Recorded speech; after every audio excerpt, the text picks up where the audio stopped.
বঙাইগাঁৱত পৰিৱৰ্তন লাগে নে নাই? বঙাইগাঁৱত যিটো হাতীটো বুঢ়া হৈছে নে নাই? এই বুঢ়া হাতীটোক কাজিৰঙাত পঠিয়াই দিব লাগে নে নাই? অসম গণ পৰিষদৰ যিটো হাতী, এই হাতীটো ফণীভূষণ চৌধুৰীয়ে নিজৰ পৰিয়ালৰ হাতী কৰি ৰাখিছে নে নাই? ফণীভূষণ চৌধুৰীৰ যিটো পৰিয়ালবাদ, ফণীভূষণ চৌধুৰীয়ে অসম গণ পৰিষদৰ কোনো এজন লিডাৰক, কোনো এজন নেতাক আজিলৈকে তেওঁৰ টিকট দিব পাৰিলে নেকি? প্ৰভাস বৈষ্ণৱ আঁতৰি গ'ল, দীপু চৌধুৰী আঁতৰি গ'ল, শৈলেন চৰকাৰ আঁতৰি গ'ল। ফণীভূষণ চৌধুৰীৰ লগত এতিয়া মানুহ আছে নেকি? এতিয়া ফণীভূষণ চৌধুৰীৰ লগত কেইটামান চুৱা চিলেকা আছে নে নাই? গতিকে এই চুৱা চিলেকাহঁতক হাতীটোৰ সৈতে বান্ধি কাজিৰঙাত পঠিয়াই দিব লাগে। আমি আটাই মিলি, বঙাইগাঁৱৰ আটাই মিলি আমি ফণীভূষণ চৌধুৰীক এই হাতীটোৰ সৈতে বান্ধি কাজিৰঙাত পঠিয়াই দিব লাগিব। নহ'লে কিন্তু বঙাইগাঁৱৰ উন্নয়ন নহ'ব, হয় নে নহয়? বঙাইগাঁৱৰ যদি উন্নয়ন কৰিব লাগে, বঙাইগাঁৱৰ যদি স্থিতাৱস্থা যদি আমি একেবাৰে ভাঙি চুৰমাৰ কৰিব লাগে, উভালি পেলাব লাগে, তেনেহ'লে আমি অনুৰোধ জনাম, বঙাইগাঁৱত যিমানবিলাক অসম গণ পৰিষদৰ মানুহ আছে, বঙাইগাঁৱত যিমানবিলাক মানুহে দীৰ্ঘদিন ধৰি বঙাইগাঁও সমষ্টিত বিজেপি দলৰ লগত জড়িত হৈ আছে, আমি এটাই একত্ৰিত হ'ব লাগিব নে নাই? বেচেৰা বিজেপিসকললৈ মোৰ বেয়া লাগে, দুখ লাগে। 2016 চনত তেওঁলোকক কোৱা হৈছিলে যে নাই, আপোনালোকে বঙাইগাঁৱত খেলিব পাৰিব। তেওঁলোকক 16 চনত ঠগিলে নে নাই? তাৰপিছত কলে নাই, 21 চনত আপোনালোকক দিয়া হ'ব। 21 চনত তেওঁলোকক ঠগিলে নে নাই? তাৰপিছত কি কৰিলে তেওঁলোকে? চিন্তা কৰিলে বিজেপি দলটোৱে যে নাই, ফণীভূষণ চৌধুৰী বঙাইগাঁৱত থাকিলে আমিতো বিজেপিৰ এক কেণ্ডিডেট দিব নোৱাৰিম। চব বিজেপিয়ে মিলি উপৰ্য কৰি ভোটকেইটাক দিল্লীত পঠিয়ালে নাই?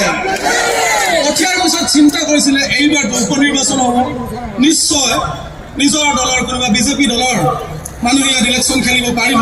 কিন্তু ফণীভূষণ চৌধুৰীয়ে সেইটো হ'বলৈ দিছে নেকি?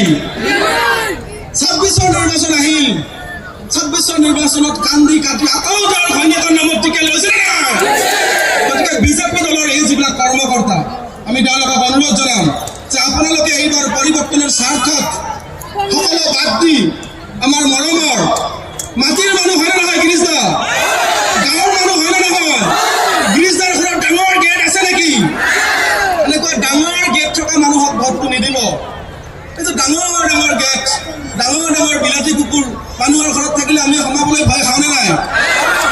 আমি গাঁৱৰ মানুহ, সাধাৰণ মানুহ, আমি সাধাৰণ সমস্যা লৈ আহোঁ মন্ত্ৰীজনৰ ওচৰত, MLA-জনৰ ওচৰত। যদি ডাঙৰ এখন গেট থাকে, এই গেটখন আমি খুলিব বহুত মানুহে জানো নে নাই? মই নিজেও নাজানো গেটখন কেনেকে খুলিব লাগে। গেটখন খোলাৰ পিছত আকৌ এটা ভয় আছে, এই মানুহবিলাকৰ ঘৰত ডাঙৰ ডাঙৰ কুকুৰ থাকে, বিলাতী কুকুৰ, গৰু নোপোহে তেওঁলোকে। আমি আটাই ভাল পাওঁ, হিন্দু, মুছলমান, খ্ৰীষ্টান, জৈন, অসমীয়া, বঙালী, বড়ো, অবৰা বুলি কথা নাই। আমি আটাই জুবিন দাক ভাল পাওঁ নে নাই? জুবিন দাই ন্যায় পাইছে নেকি?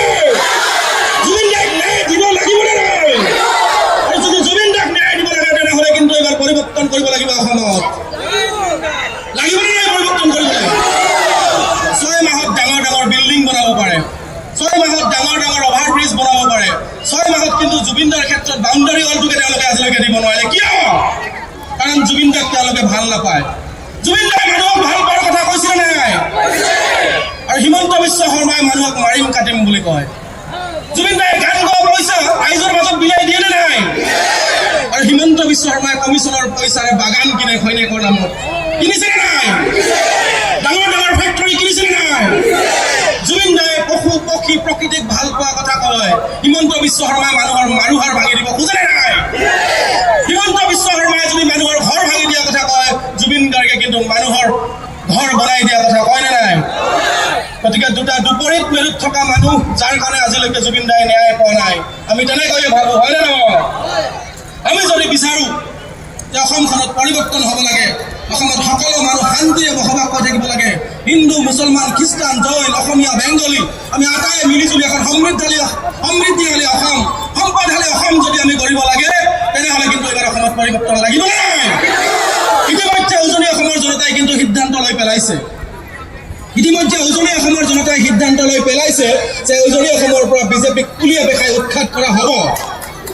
যাৰ কাৰণে হিমন্ত এতিয়া বেলেগ ইছ্যু নাই, যাৰ কাৰণে হিমন্ত বিশ্ব শৰ্মাৰ এটা বেলেগ কিছু নাই তেওঁ ক'ব নোৱাৰে যে অসমত ইনাৰ লাইন পাৰ্মিটৰ ব্যৱস্থা কৰক তেওঁ ক'ব নোৱাৰে যে 6 নং দফা কাৰ্যকৰী কৰক তেওঁ ক'ব নোৱাৰে যে অসমীয়া ল'ৰা ছোৱালীবিলাকক মই চাকৰি দিয়াৰ ব্যৱস্থা কৰিম তেওঁ ক'ব নোৱাৰে যে মই মাটিৰ অধিকাৰ দিম তেওঁ কেৱল এটা কথাই ক'ব পাৰে সেইটো হৈছে গৰু আৰু গাহৰি হয় নে নহয় যোৱাকালি তেওঁলোকে কৈ আছিল যে গৰু খোৱা মানুহক কিন্তু ভোট দিব নালাগে ঠিক আছে মানি লৈছোঁ গৰু খোৱা মানুহক ভোট দিব নালাগে হিমন্ত বিশ্ব শৰ্মা আপোনাৰ যে বুকুৰ কুটুম ৰহিম জিব্ৰানৰ নাম শুনিছে নাই গোৱালপাৰাৰ আব্দুল ৰহিম জিব্ৰান চিণ্ডিকেটৰ মাষ্টৰ নামনি অসমত যিমানবিলাক চিণ্ডিকেট এই চিণ্ডিকেটবিলাক ৰহিম জিব্ৰানে চলায় আৰু এই যে চিণ্ডিকেটৰ পইচাবিলাক হিমন্ত আৰু পীযুষক গৈ দিয়ে যাৰ কাৰণে ৰহিম জিব্ৰান কিন্তু মিয়া নহয় ৰহিম জিব্ৰান হিমন্ত বিশ্ব শৰ্মাৰ বুকুৰ কুটুম